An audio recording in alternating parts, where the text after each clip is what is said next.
നടുവിൽ വെളിപ്പെടട്ടെ എന്ന് ഞാൻ പൂർണ്ണമായും വിശ്വസിക്കുന്നു.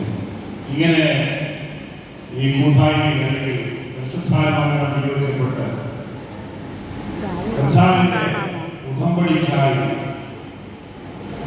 ഇന്ന് പകൽക്കാലം കടന്നു വന്നിരിക്കുന്ന ഞാൻ വളരെ സ്നേഹിക്കുകയും ബഹുമാനിക്കുകയും ചെയ്യുന്ന ഞാൻ ശുശ്രൂഷിക്കുന്ന ഓക്സ്ഫോർഡ് യുകെ എന്ന പട്ടണത്തിൽ ഓക്സ്ഫോർഡ് യൂണിവേഴ്സിറ്റി ജോലികളനുസരിച്ച് കൂടാതെ നിയമസഭയുടെ എല്ലാ പ്രവർത്തനങ്ങളിലും പ്രാർത്ഥനകളിൽ കൊടുക്കുവാനുള്ള വളരെ പഞ്ച്വാലിറ്റിയായി കഴിഞ്ഞ 2 വർഷത്തിലധികമായി എൻ്റെ മകൾ ഓക്സ്ഫോർഡിലായിരിക്കുന്നു. വളരെ സന്തോഷമുണ്ട്.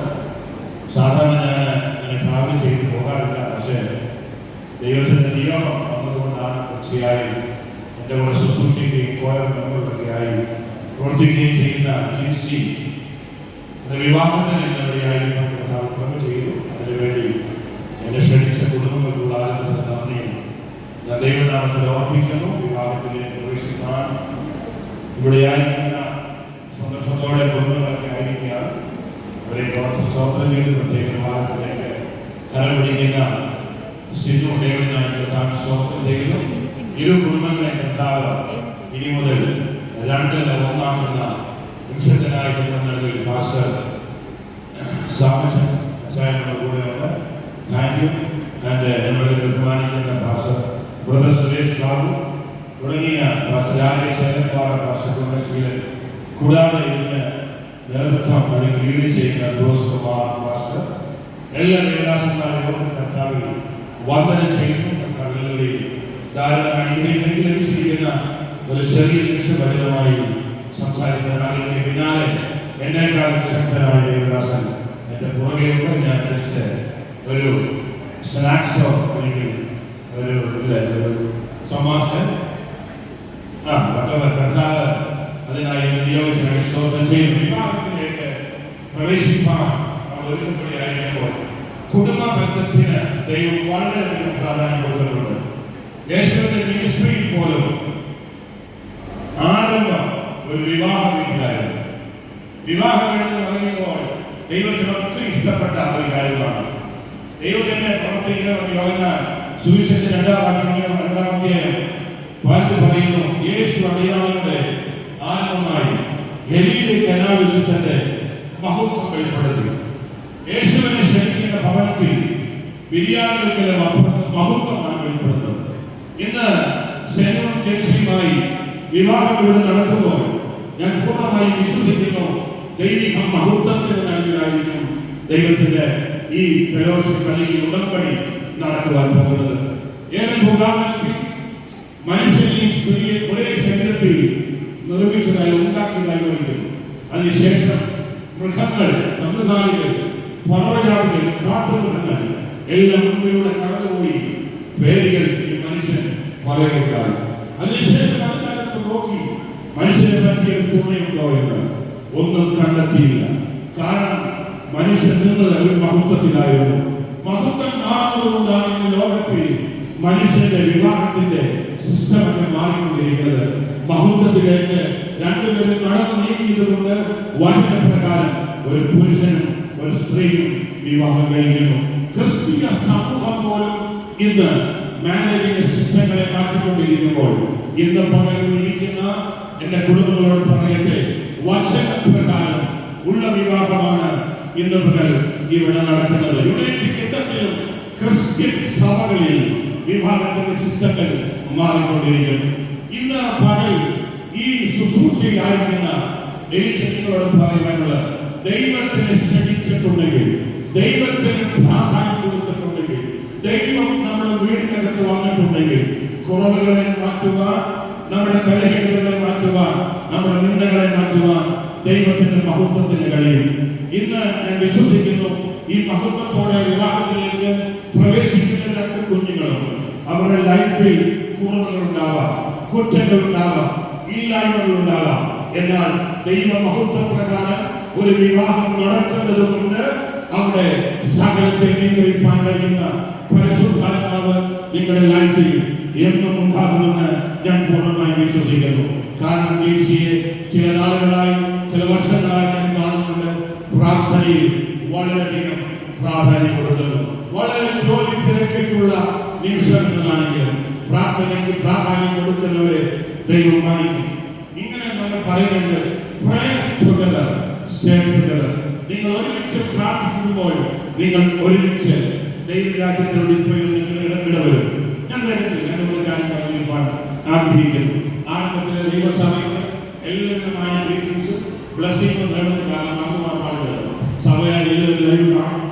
പ്രത്യേക ശരിയും പ്രത്യേക ആത്മീയ അനുഗ്രഹങ്ങളെ നേർന്നുകൊള്ളുന്നു. ഇവിടെ നമ്മൾ വായിക്കുന്നുണ്ട് marriage is a ഉടമ്പടി, not a contract.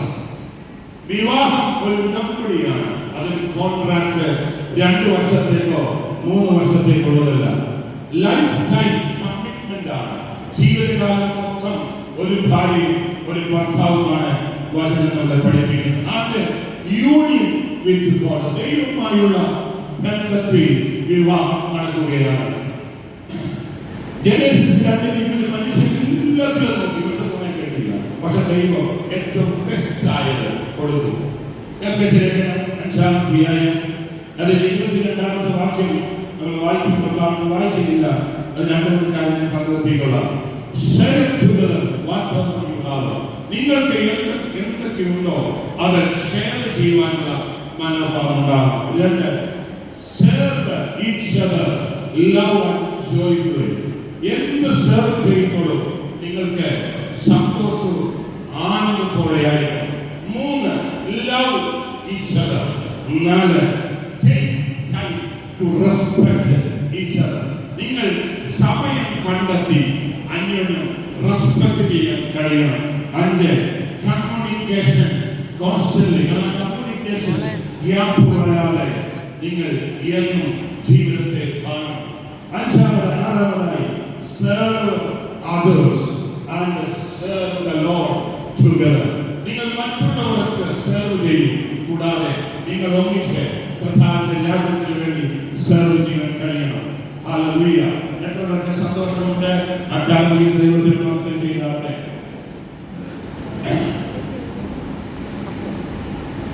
ദൈവത്തിന്റെ വചനത്തിൽ നമ്മൾ കാണുമ്പോൾ കർത്താവ് സഭയെ സ്നേഹിച്ചതുപോലെ ആരെ സ്നേഹിക്കണം?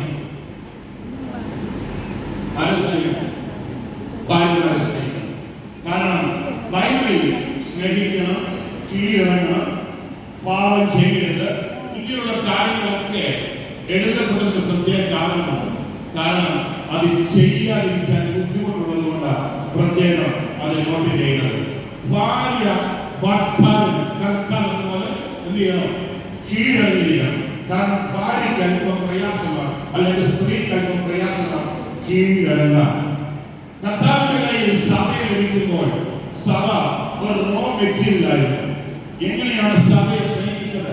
ഭാര്യ ഭർത്താവ് ഭാര്യയെ സ്നേഹിക്കണം.